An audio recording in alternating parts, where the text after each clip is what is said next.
En Diálogo, un programa en el cual usted tiene la oportunidad de entender, comprender, profundizar la problemática nacional e internacional que tiene que ver con nuestro país. Es importante entender que Honduras está pasando una etapa difícil. Todo el mundo está en una etapa difícil. Pero Honduras, que es donde nos interesa a nosotros, tenemos que abordar esta temática. Y la pregunta que nos debemos hacer es por qué en Honduras no se están cubriendo las necesidades básicas del hondureño. No tenemos oportunidad de producir la cantidad de alimentos que el pueblo hondureño necesita. Incluso las zanahorias están trayendo de Guatemala, el banano de Nicaragua y de Guatemala, los frijoles de Nicaragua y de Etiopía, el maíz de Estados Unidos, el arroz también y de otros lugares del mundo. O sea, no estamos produciendo lo que consumimos. Y lo que más consumimos, lo peor del caso, y que hay cómo poder producir nuestros alimentos. ¿Qué dificultad tendría un país como el nuestro, que no es como Venezuela, productor de petróleo, y que ni siquiera podemos producir nuestros alimentos si la situación geopolítica nos abarca? Esos y otros temas más, como lo que está pasando en el magisterio, como lo que está pasando en diferentes sectores del país, las tomas de carretera, no solamente por enfermería, diferentes sectores del país, simple y sencillamente por no dialogar, no entendernos y no querer entender que el funcionario público no es un rey, no es un monarca, es un servidor público y debe entender que debe acatar la ley, y la ley establece que debe hacer las funciones que le competen hacer. Y entre esas funciones es sentarse a dialogar, escuchar y resolver los problemas de su sector, de su área y de su nicho. Pues de esos temas estaremos hablando y tenemos un invitado quien le agradecemos desde Tocoa, Colón, Melquisedec Peralta. Bienvenido a Unidos en Diálogo aquí en Tegucigalpa. Gracias, doctor. Un placer estar aquí en su programa con usted y es un honor compartir este espacio de diálogo, esperando poder aportar alguna idea, algún conocimiento con respecto a la problemática nacional en cuanto al tema que compete el día de hoy su programa. Muchas gracias, Melquisedec. Antes de iniciar, nos gustaría saber dónde nace usted, dónde pasa su niñez y cómo culmina a ser agrónomo. Yo nací en una aldea de acá del municipio de Tocoa, llamada Quebrada de Arena, que por cierto es la aldea que está en medio de un conflicto por tenencia de tierras y de invasiones. En esa aldea nací, me crié hasta los 13 años. Luego, cuando ya iba a mi bachillerato, nos mudamos a la ciudad de Tocoa, al municipio de Tocoa. Y al graduarme de 17 años, pues gané una beca para ir a la Universidad Nacional de Agricultura, a Catacama, Olancho. Y así me convertí en ingeniero agrónomo. Dicho sea de paso, no era mi sueño, no era lo que yo quería estudiar. Siempre quise ser un piloto de la Fuerza Aérea. Pero en su momento mi papá me dijo: hijo, yo aviones no tengo, vacas y tierra para trabajar, pues sí, anda y aprende lo que compete a esto para poder seguir trabajando de una manera más rentable. Así fue que me convertí en ingeniero agrónomo. Pero ahora lo disfruta. Sí, cuando ya llegué a la Universidad Nacional de Agricultura, que empezamos a ver las clases del contexto de la agronomía, me di cuenta de que era mi oportunidad para prepararme para dirigir una operación agrícola, para dirigir una operación agroindustrial, y que pues ya al regresar a casa, a los bienes de mi papá, a los bienes de la familia, ya no regresaba como ordeñador o como reparador de cercos, sino regresaba como un ingeniero. Entonces Lo empecé a disfrutar y realmente me di cuenta de la nobleza de la profesión, me di cuenta a la luz de la palabra que Dios es un ingeniero agrónomo, y eso me ha mantenido y me hace disfrutar. El campo da vida, el campo rejuvenece, el campo mantiene al ser humano, porque esa es nuestra esencia, venimos de la tierra y a la tierra vamos a volver. Entonces, si cuando a uno le toca producir alimento, que siembras algo y luego cosechas eso da una satisfacción que no la da ninguna otra profesión. Entonces eso me ha llevado a disfrutar en la profesión, a disfrutar el campo, a vivir en la tranquilidad y en la bonanza que el campo puede proveerle al ser humano. Melquisedec, ¿por qué en Honduras no se está produciendo lo que consumimos, o sea, lo que se necesita realmente para no traer los productos de Guatemala, Nicaragua, Estados Unidos y otros países más? Simplemente porque las políticas, las leyes que concierne a eso, no incentivan la producción nacional. Recuerde que los monopolios que hay en el país de importación y exportación, obliga a que al productor nacional a vender su cosecha a un precio irrisorio. Nosotros no podemos competir con los niveles de producción en el caso de maíz que tiene Estados Unidos. Pues dicho sea de paso, sale más barato importar el maíz que producirlo en Honduras. Pero cuando el gobierno no ve el campo, entonces no quiere, no le interesa, no va a la raíz del problema. Le doy un ejemplo. En Honduras hay una ley que le castiga, una ley arancelaria que le castiga la importación de herbicidas, que es una importación gravada, que le pone alrededor de $4 por cada millar. Pero eso no lo paga el importador, lo paga el productor. Entonces, cuando usted toma un producto químico para tratar su cultivo, viene más caro que como viene a los otros países de Centroamérica. Y simplemente es por un capricho que tiene la gobernanza nacional de imponer ese impuesto, porque han habido propuestas para que eso se reduzca, se quite. No hay ningún interés en producir en el campo, no hay ningún interés en incentivar la producción, no hay un organismo, no hay una sección del Estado que se dedique a buscar nichos de mercado que nos permitan o importar productos para la producción, materias primas para la producción nacional a bajo costo, o que nos permita exportar lo que nosotros ahora mismo estamos produciendo con un precio diferenciado. No existe una sección gubernamental que nos permita eso. Ahí está el ejemplo de la industria camaronera.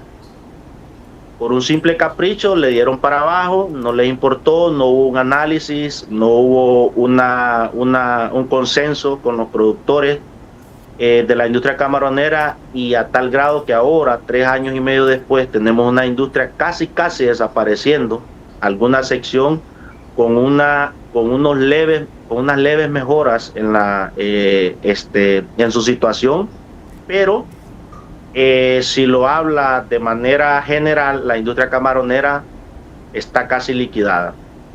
En el caso de la leche, yo he estado bastante metido en el rubro lechero, y en su momento fui una persona que le presentó una propuesta al presidente Juan Orlando, que poco nada le interesó.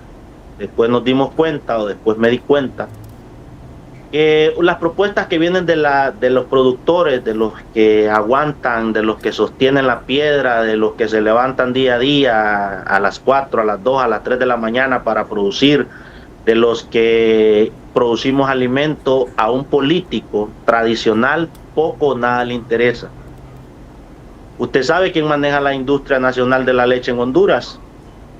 El dueño o los dueños de la industria son aportantes a las campañas presidenciales. Entonces, ¿cómo se pone a creer que a un gobierno le va a interesar establecer una política que favorezca a quien no le aporta a su campaña y afecte a su aportante. Entonces, desde ahí, desde ese punto de vista, usted se da cuenta que tenemos a los productores que alimentan la vaca, ponen la plata de tierra, producen alimentos para las vacas, cosechan la leche, enfrían la leche, tienen control de calidad, hacen enfriamiento de su leche lo más cercano a sus lugares de ordeño, y le transportan la leche, se le entregan a la industrial y reciben 13 lempiras. El industrial, oiga bien, el industrial toma la leche, la transporta de los centros de acopio a su planta procesadora, la homogeniza, le saca la crema, agrega suero lácteo importado de Holanda, le empaca, la distribuye y él la está vendiendo a 28. 15 lempiras por hacer eso. Usted casi le digo yo, lo que le echan es agua. A 32. Lo que hacen es un suero lácteo que lo que hace es diluir la pureza y la calidad de la leche. Entonces hay una disparidad entre lo que hace quien lo produce y quien le da valor agregado. Pero eso pasa en todas las industrias, en todos los productos del campo son los más afectados, y lo que necesitamos es leyes que vengan a favorecer la producción y que incentiven la producción. Es bien difícil tomar un préstamo en el del banco para trabajar la tierra con un interés del 13, 18 hasta el 25%, cuando la rentabilidad que el campo le da al productor anda alrededor de 2 y 3%. Entonces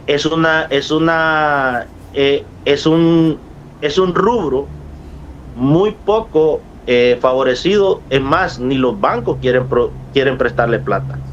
Por eso es que los gobiernos meten plata a Banadesa y dicen, ahí hay dinero, produzca.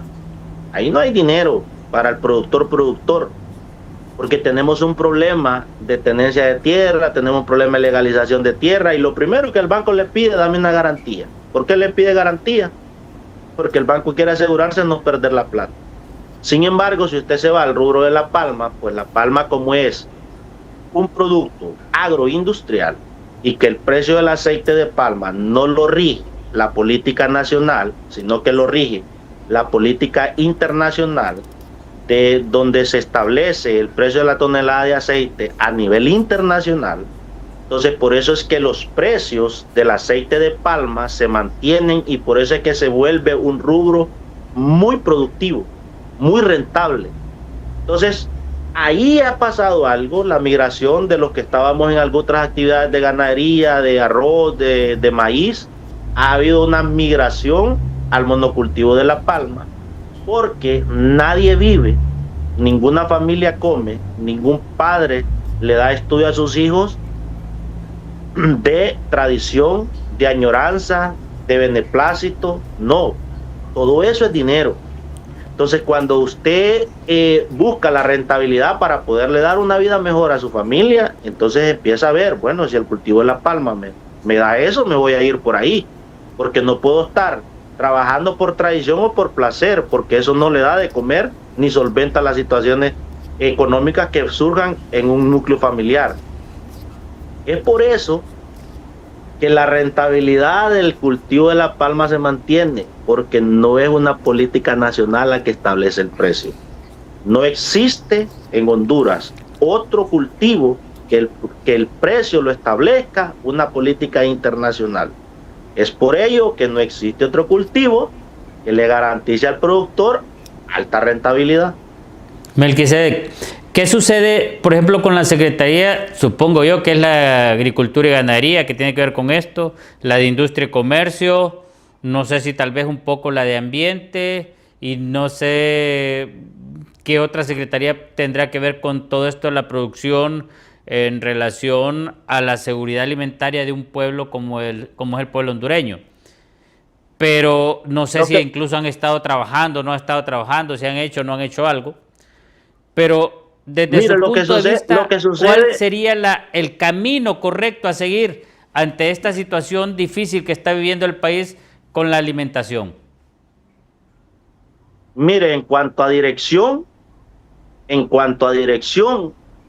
se refiere, usted necesita en la Secretaría de Agricultura y Ganadería técnicos, gente que le dé soluciones, pero eso no es el interés de los gobiernos. Y no solo de este gobierno, en los gobiernos pasados hicieron lo mismo, no es algo de interés para el gobierno. ¿Por qué? Porque no contrata técnicos que le den soluciones, técnicos que le aporten conocimiento, pero sí contratan técnicos que le hagan populismo, que le anden repartiendo una bolsa de semilla y un saco de fertilizante y que le tomen la foto y que le tenga que decir Xiomara cumple para hacer acreedor de ese saco de semilla o de esa foto o de ese fertilizante, o que le dijera Honduras está cambiando con Juan Orlando, y todos los eslogan que el político se inventa, porque lo que quieren es tener una producción de alimentos de subsistencia, porque eso es lo que les garantiza a ellos el voto. En el populismo es donde está lo que a ellos les interesa. Entonces, si usted tiene a alguien técnico que le dé soluciones, si usted le pide a un empresario del agro asesoría, y ese empresario del agro de entrada le va a recomendar un administrador, de entrada. Entonces no puede agarrar un cipote recién grabado que nunca ha sembrado 10 manzanas de maíz, que nunca ha sembrado 2 manzanas de cítrico, que nunca ha sembrado una manzana de café, a dirigirle la agricultura nacional. Usted no puede agarrar a un administrador o poner como secretario de Estado a una persona que nunca ha estado en el campo, a una persona que nunca se ha enfrentado a los sistemas de comercialización de los productos nacionales. Y son tan capaces, son tan cortos de la cabeza, que no contratan los asesores que les pueden ayudar a conseguir eso. Contratan el asesor por amistad o por la recomendación de otro político. Les ponen los asesores. Entonces es por eso que usted ve que nunca llega alguien que realmente se faje y vaya al campo, reúna a los productores, les diga esto es lo que vamos a hacer, en esta dirección vamos a trabajar. Y un país con una vocación agrícola no puede estar cambiando su ruta cada 4 años. No puede estar cambiando su ruta de producción cada vez que a un político se le antoja. Debe existir un plan nacional de producción. Debe existir ese plan, debe establecer un tiempo, ese plan debe establecer finanzas, y ese plan debe establecer o enfocarse en ciertos productos que tenemos la idoneidad a nivel nacional para sacarlos adelante. Ahorita hubo la creación de la Secretaría o de la hay una sección subsecretaría en la Secretaría de Agricultura y Ganadería de café, una subsecretaría para la caficultura, excelente, porque está tratando un tema específico de café. Lo mismo debería existir, ya existe de ganadería y ya existe de agricultura, pero debemos enfocarlo más en la parte técnica. Imagínense ahí diciéndole fallas a de los internet. productores, cuando nosotros los técnicos escuchamos esas semejantes sandeces, nos avergonzamos de quien dice eso, porque hace a un lado su noble profesión y su conocimiento y pone una teoría de populismo que él sabe mentalmente. Todos los técnicos sabemos, todos los ingenieros agrónomos sabemos que eso es imposible, que el gobierno pueda darle 5 millones de plántulas de café a los caficultores. Usted sabe lo que eso implica. Usted sabe cuál es la logística para producir 5 millones de plántulas de café. Usted sabe cuál es la logística para producir en invernaderos libres de enfermedades, para hacer viveros, todo lo que eso conlleva. 5 millones de plántulas de café. Es difícil. Nosotros como técnicos lo sabemos. Eso se puede lograr, pero no se logra al otro mes, así como le están haciendo creer al productor. Es más, el productor de tierra adentro echa a reír. Se lo aplaude el que anda al olor del frito, de los políticos, como decimos. Pero un productor que sabe cuánto le cuesta producir su plántula de café, se pone a hacer números y dice, nah, eso es inaudito. O que un ministro o un viceministro de Agricultura o de Ganadería le venga a decir a usted que le va a dar 3.5 millones de huevos. ¿Sabe usted cuántas gallinas ocupa? 5 millones de gallinas. ¿A dónde está la infraestructura? ¿A dónde están esas gallinas para producir 3.5 millones de huevos diarios? ¿A dónde está la comida? Si a Cargill y a las empresas, a la agroindustria del huevo, a la industria avícola, le está tocando importar el maíz para alimentar a las gallinas. Entonces, cuando usted le pone materia gris a ese tipo de promesa, usted sabe que le están mintiendo. Nosotros sabemos que le están mintiendo a la gente. Se alegra al que le llegó el cartón de huevo. Le va a llegar una vez, le va a llegar 2 veces, pero esos proyectos son irreales. Los proyectos reales son los que técnicamente están evaluados, se pueden evaluar.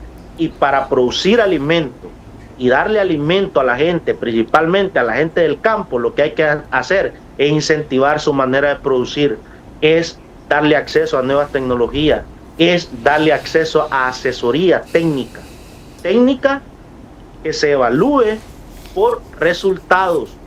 No el que llega y le hizo la encuesta a la gente y le dijo, mire, este es el político, este es el diputado de su departamento y usted sabe que tiene que votar por él porque si no este proyecto, eso es lo primero que le dicen.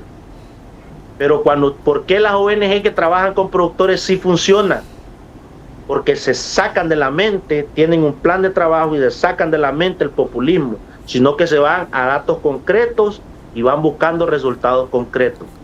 Justamente por eso tiene más, o tenía, porque ya el presidente actual de Estados Unidos lo quitó, por eso tenía más relevancia lo que hacía USAID con los productores a nivel nacional que lo que hacía la misma Secretaría de Agricultura y Ganadería.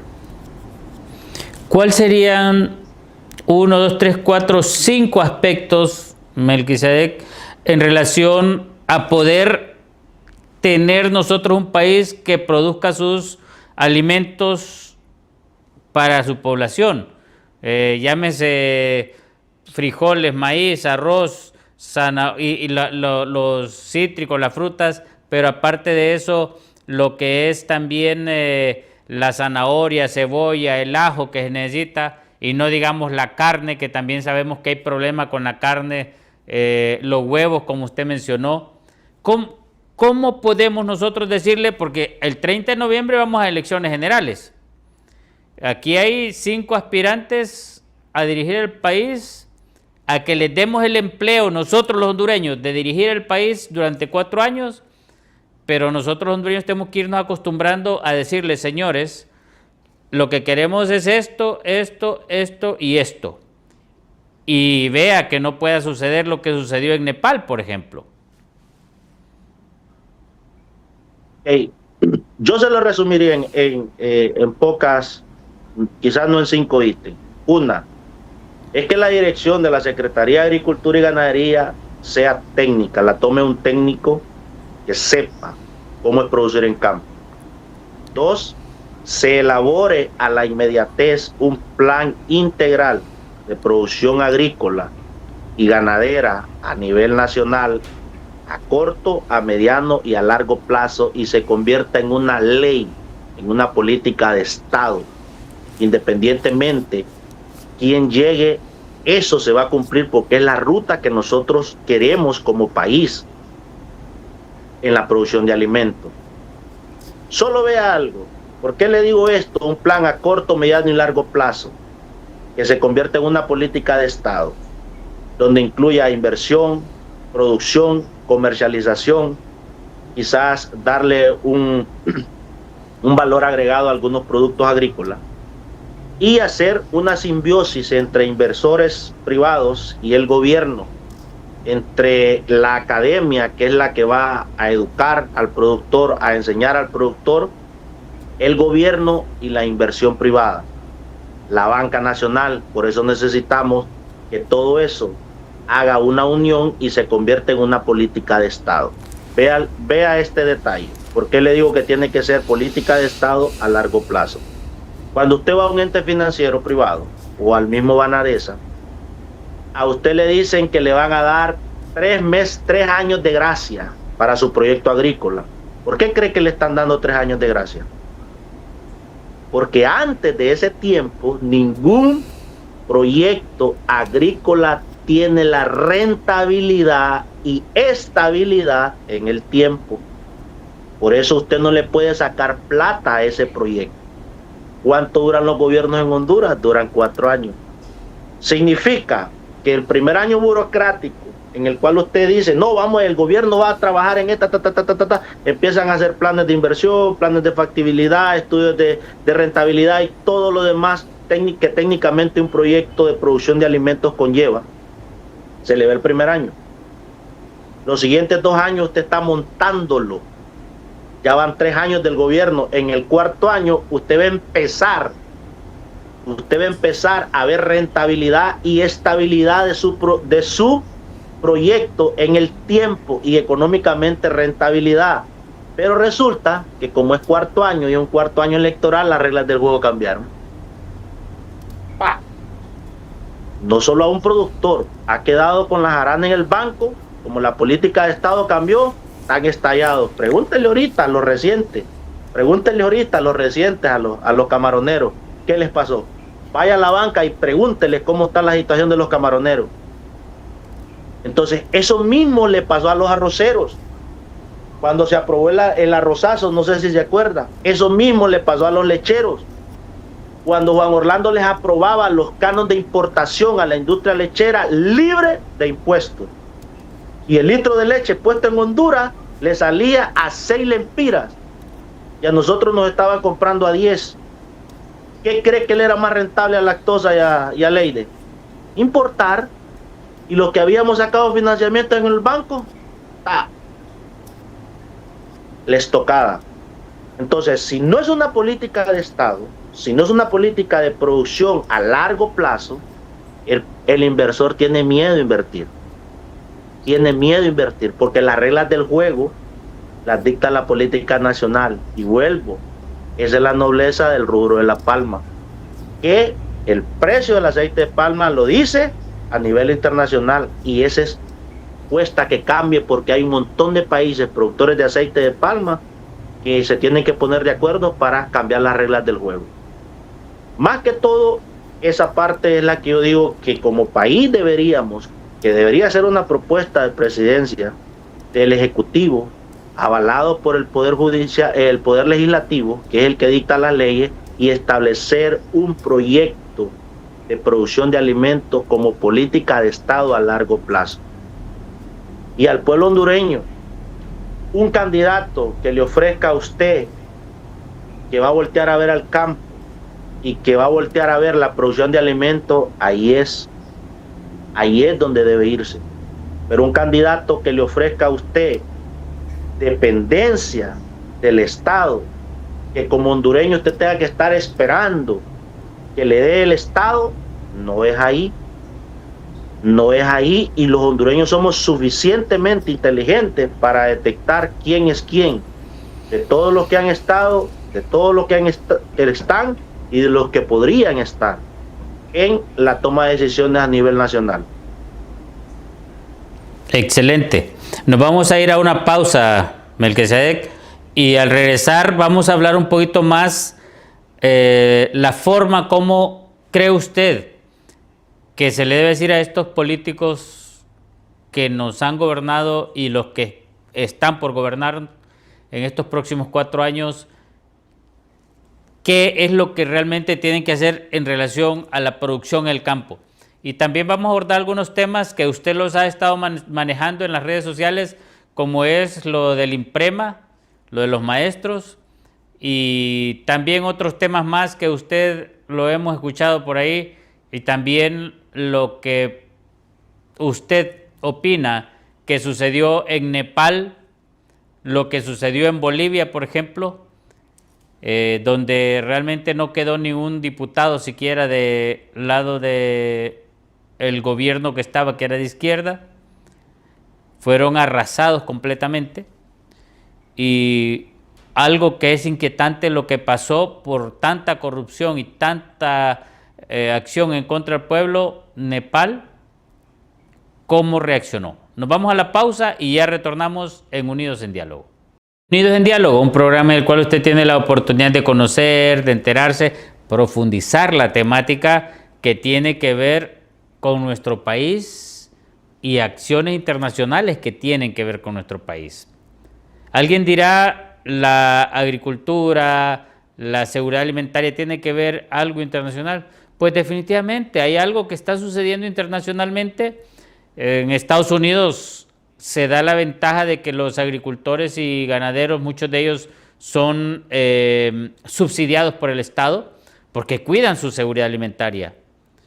Pueblos como los nuestros, latinos, donde los políticos de patio no tienen interés en que un pueblo tenga la oportunidad de estar saludable, de estar educado y de tener la posibilidad de cumplir todas sus necesidades básicas como ser humano, estamos en la situación en la que estamos en este preciso momento, donde no se produce ni siquiera los alimentos que consumimos en el país. Melquisedec, que está desde esa hermosa ciudad de Tocoa, Colón, gracias por estar con nosotros. Y aquí le preguntamos, Melquisedec, ¿cómo podemos hacer los hondureños para tener la oportunidad de producir nuestros propios alimentos?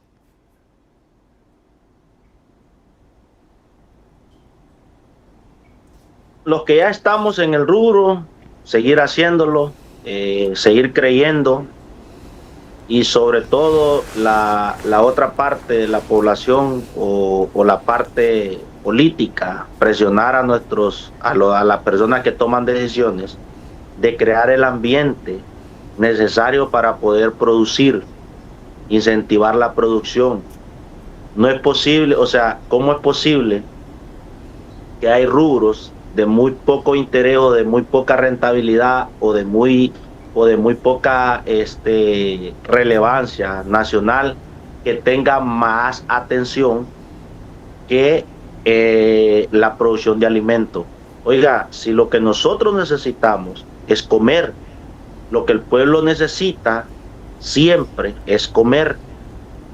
Entonces es a lo que debemos de apuntarle, es a lo que debemos de apostarle. Lo que sucede es esto, que como la agricultura a nivel nacional es una agricultura de subsistencia, son pequeños productores en su mayoría, entonces ahí no hay manera que un político pueda negociar, ahí no hay manera que un político pueda sacar coima, porque la gente del campo está directamente dedicada a producir. ¿Cuál ha sido uno de los problemas o una de las falencias de los rubros de productores cada uno en su rubro de organización? Que el productor no es gremialista. Los más gremialistas en este país son los del café, y los del café son gremialistas porque hay retenciones, son gremialistas porque se rigen también por un precio internacional, y son gremialistas porque la misma institucionalidad o el mismo cultivo los obliga a ser gremialistas.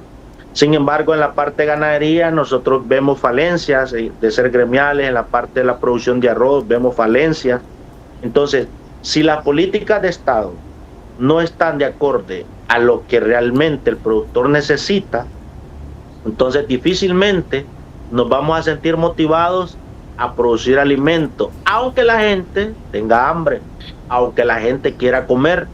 Entonces, ¿qué es lo que hacen los grandes empresarios del país? ¿Qué es lo que hacen las multinacionales empezar a importar, empezar a importar, empezar a importar. Entonces, se da cuenta usted que en la operatividad de importar comida al país hay un movimiento económico que lo capta directamente el Estado. Y en el ejercicio de producir en el país, ese movimiento económico de captación del Estado se ve bastante reducido. Entonces ahí es donde encontramos esa disparidad y no tenemos las condiciones para producir a gran escala, para tener esa energía económica o la energía de comercialización o el acceso al equipo, a la tecnología que para producción nacional, para producir alimentos necesitamos.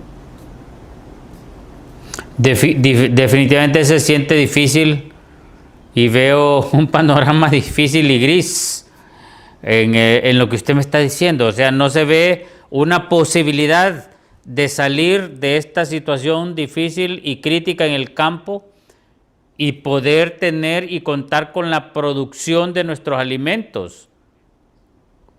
Es bien difícil. La pregunta sería, ¿quién nos podrá salvar? O sea, no, me dejó preocupado definitivamente usted, Melquisedec. No, la cuestión es que usted encuentra en los rubros de producción de alimentos, sea cual sea, en el de maíz, compite con la importación de Estados Unidos.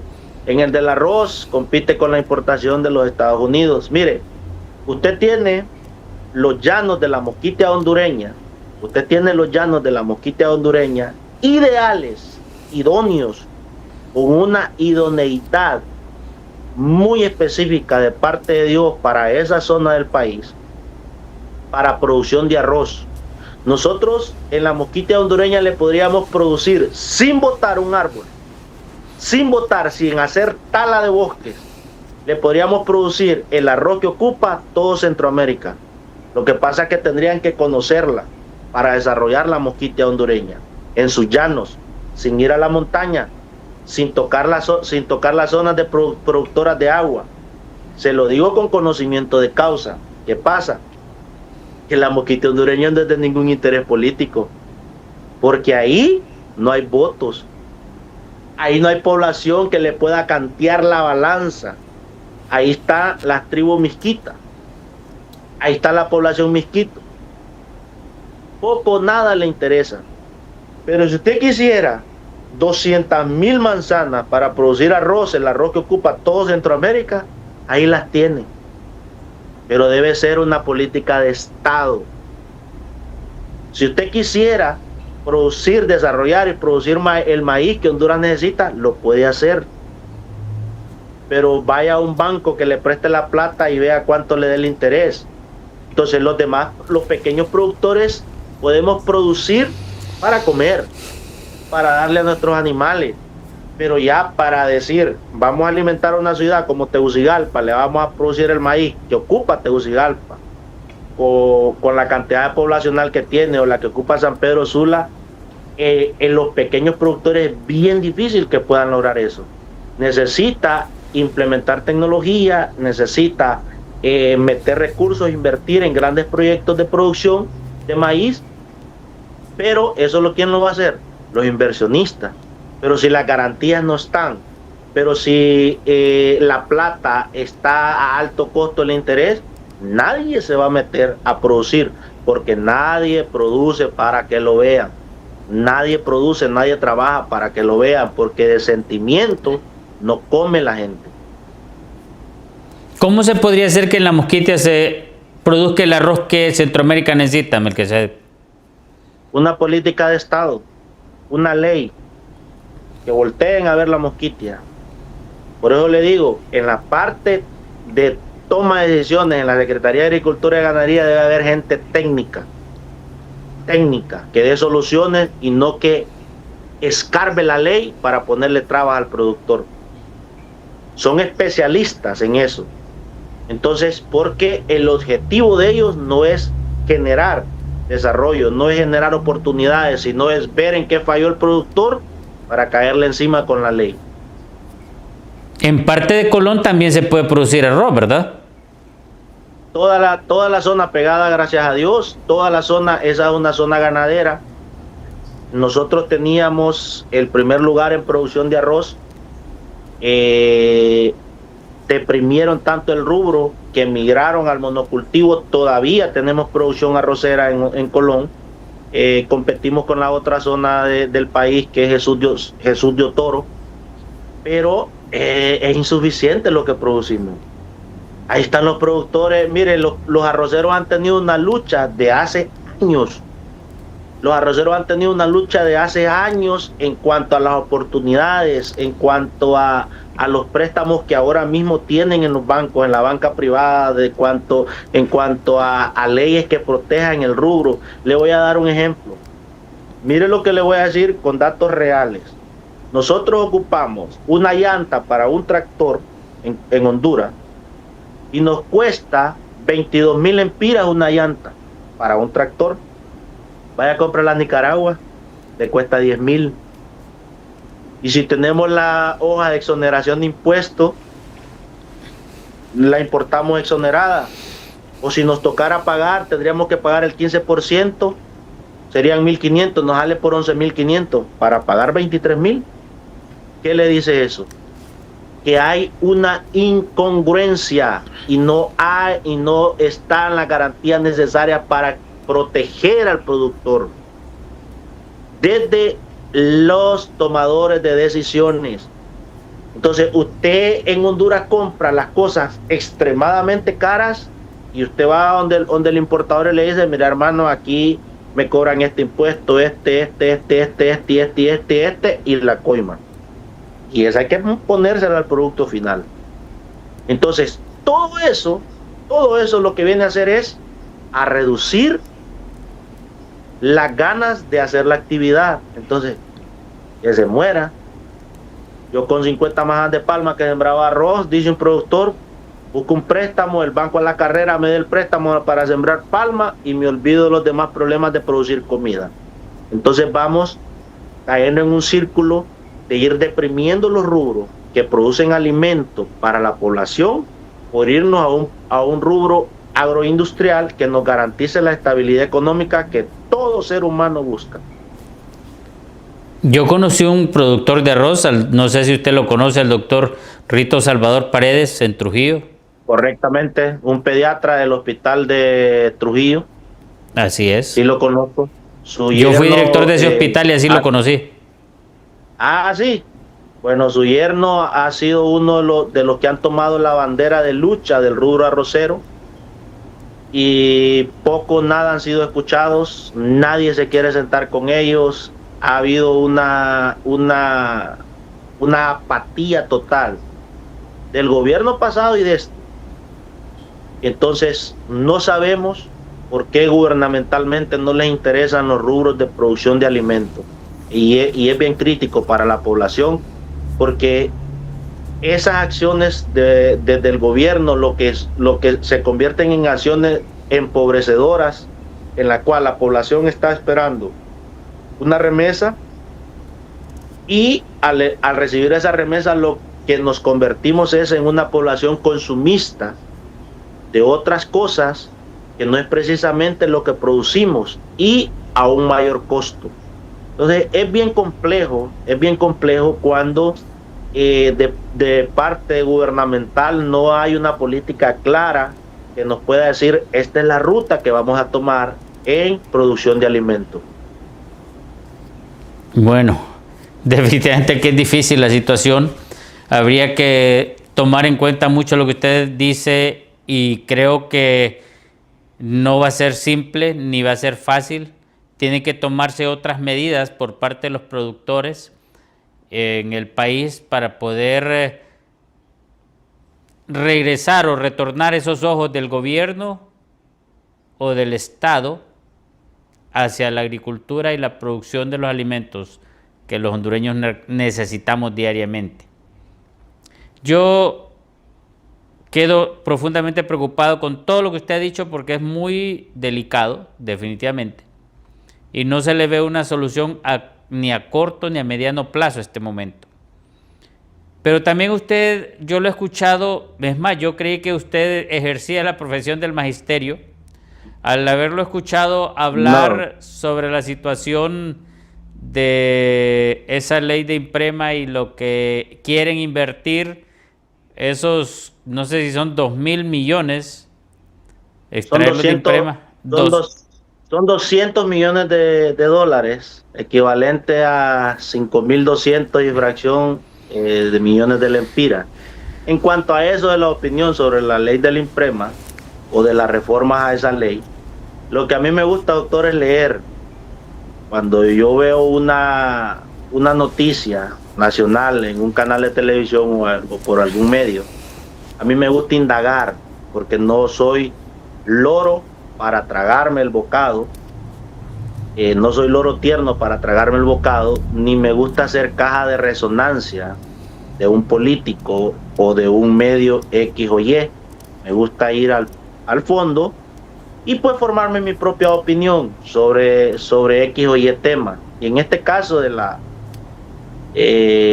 inversión que se quiere hacer, porque lo de la reforma a la ley de la Imprema, hay un dilema entre los mismos profesores, están divididos entre la ley del 80 y la ley del 2011, y eso les dificulta llegar a un consenso porque afecta a unos y favorece a otros. Pero nosotros tenemos que tener claro que una ley siempre van a salir afectados, siempre hay colaterales, pero en el análisis de la ley, lo que busca, digamos, en el Poder Legislativo es afectar o afectar a la menor cantidad de ciudadanos y favorecer a la mayor cantidad de ciudadanos con la premisa de que avanzamos como país y tenemos la sostenibilidad como Estado o como gobierno. Entonces, esa parte de la reforma a la ley de la Imprema, pues tendrán que seguir disertando ellos y poniéndose de acuerdo para poder tener en sí un consenso y que puedan, pues, la mayoría quedar tranquilos. Ahora, con la parte de la inversión que la Imprema quiere hacer, 200 millones de dólares, oiga bien, son 5.200 millones de lempiras, bajo la premisa de que el Imprema necesita generar divisas para poderle estar pagando a los jubilados su pensión, su retiro. Óigame, si el Imprema tiene esa cantidad de plata, esos tipos son multimillonarios y no gobiernan económicamente este país, porque quienes toman las decisiones sobre el Imprema las toman viendo a ver qué consiguen ellos mismos. Pero si fuera una institucionalidad seria que se preocupe por sus agremiados, que se preocupe por los maestros, otro gallo les cantara. ¿Sabe usted, según la ley de la Comisión Nacional de Banca y Seguros, cuántos millones ocupa para fundar un banco? ¿Cuánto es la rentabilidad de un banco en Honduras? 500 millones de lempiras. Ay, el Imprema va a meter en una empresa de producción energética.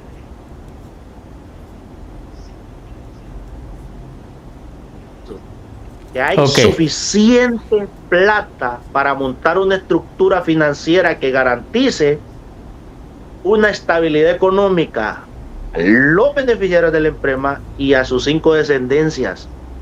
Lo que pasa es que tienen que trabajar, tienen que buscar la asesoría, pero como los dirigentes magisteriales que llegan ahí llegan a plegarse con los políticos para favorecerse ellos, entonces poco o nada les importa lo que las bases estén pasando o lo que las bases digan.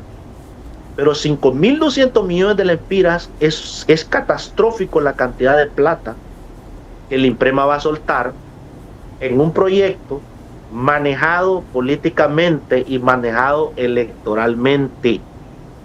Por eso es, al menos personal, mi humilde opinión, mi humilde recomendación es no tocar la plata del Imprema hasta después de las elecciones.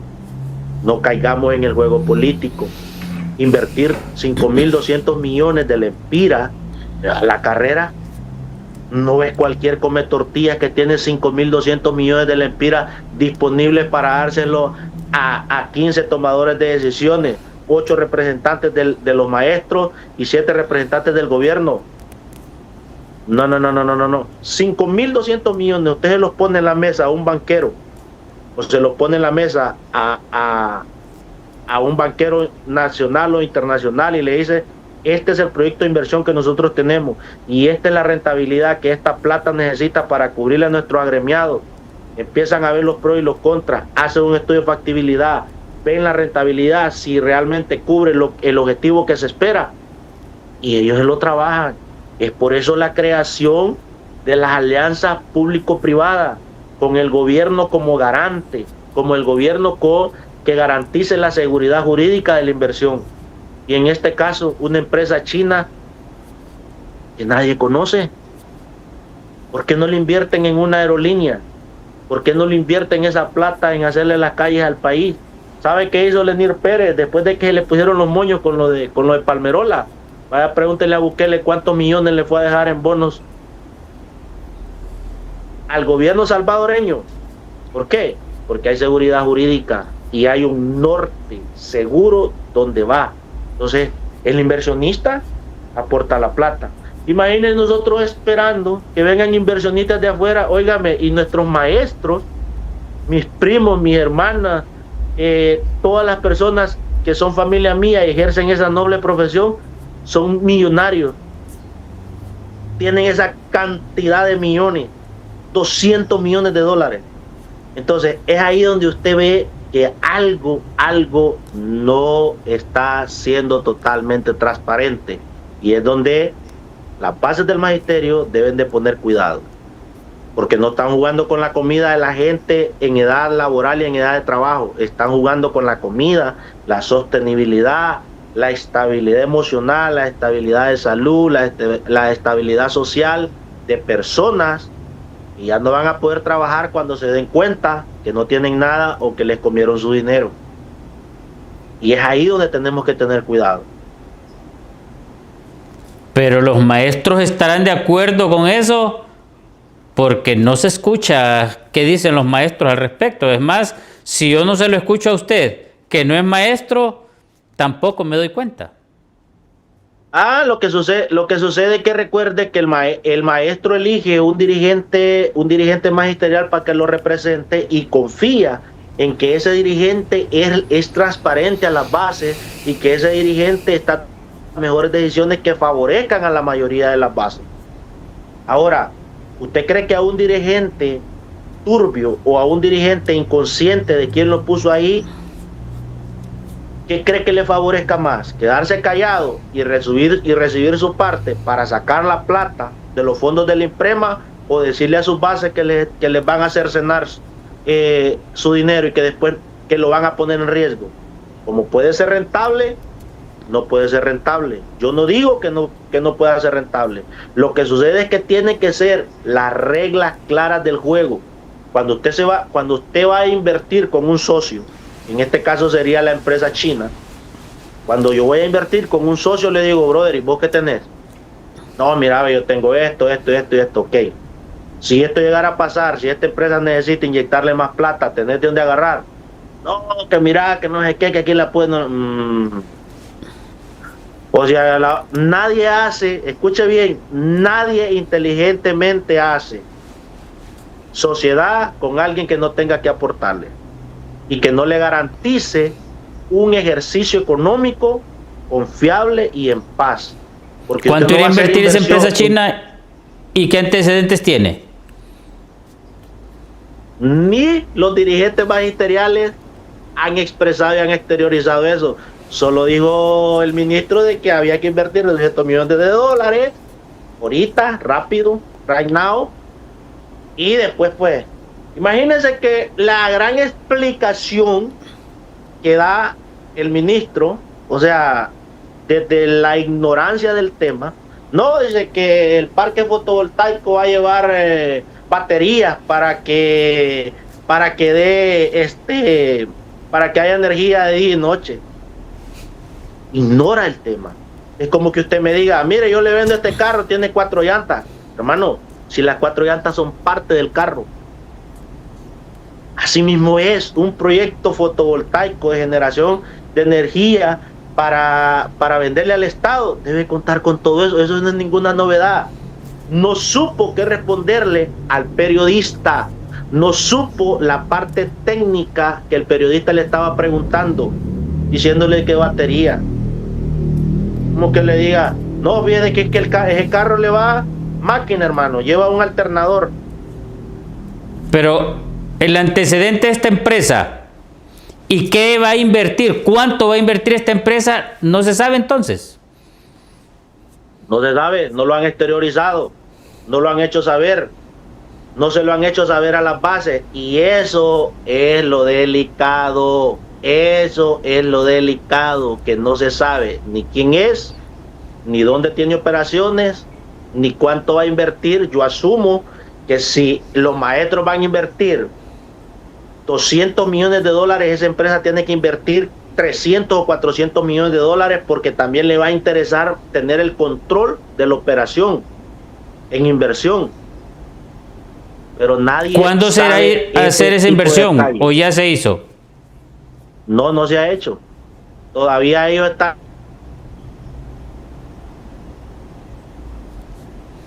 saben mucho del tema, pero no lo han querido decir. Y las bases están tranquilas, porque los tiene, escuche bien, ¿cuál es el distractor? El distractor para que las bases no se den cuenta que les están reventando 200 millones de dólares es la discusión de la ley en el Congreso. Ese es el distractor. O sea, el meollo de la ley no es que a ellos les interese resolverle quién se va a jubilar con la ley del 80 o quién se va a jubilar con la ley del 2011. Para eso hay tiempo. Si ya la Corte dio un dictamen sobre los que pusieron el recurso de amparo, para eso hay tiempo. Para lo que no hay tiempo es para sacar los 200 millones e invertirlo. Y eso es lo que ellos no quieren aclarar. Pero como las bases están más pensando en cuándo van a jubilar, en esto y lo demás, han olvidado que hay alguien planeando reventarles 200 millones de dólares. Los van a dejar sin jubilación, ni del 80 ni la actual. ¿Se fija por qué uno tiene que irse? ¿Por qué se debe ir al tema toral? ¿Por qué debemos irnos siempre a la raíz? Que toman decisiones que le favorecen. Bueno, lamentablemente, Melquisedec, hemos llegado al final del programa. Nos gustaría escuchar sus palabras finales. Bueno, parece que hay problemas. Sus palabras finales, Melquisedec, ya hemos llegado al final del programa.